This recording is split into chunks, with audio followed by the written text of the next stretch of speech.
down for runway 27, number 2. We have the traffic on final. Hi, I'm Dave Pressey with St. Charles Flying Service on behalf of Expert Village. So make sure our brakes are set.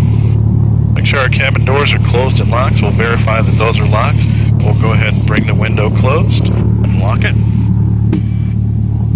Okay. Alright, so now we're going to check our flight controls. Make sure that we have freedom of movement on those flight controls. So the ailerons left and right.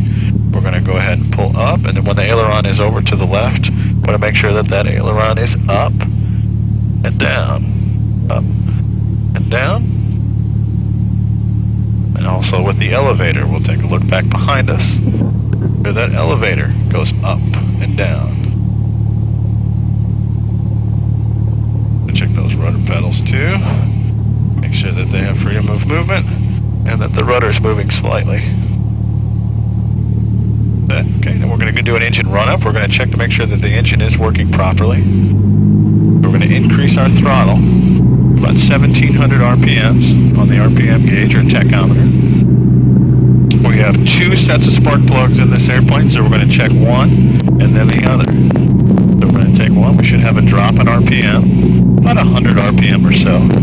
Then put it back on both systems, make sure that it recovers. Then we'll go straight over to the right, make sure we have a similar drop, put it back on both, and make sure it comes back to about 1,700 RPMs. While we're there, we're also going to bring on the carb heat.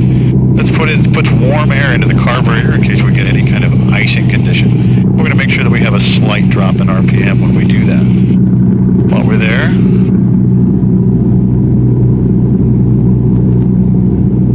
make sure we have the suction gauge and it's in the green arc. Make sure our fuel quantity is reading full.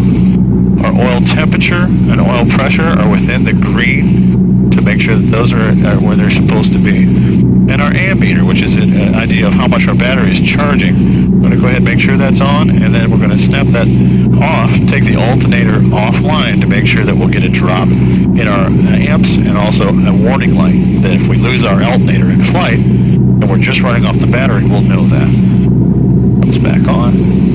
Okay. And then we're going to bring the power, or reduce the power all the way to an idle setting to make sure the engine still runs at idle.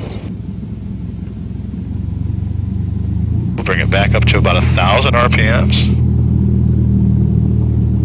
And our pre-flight run-up is complete.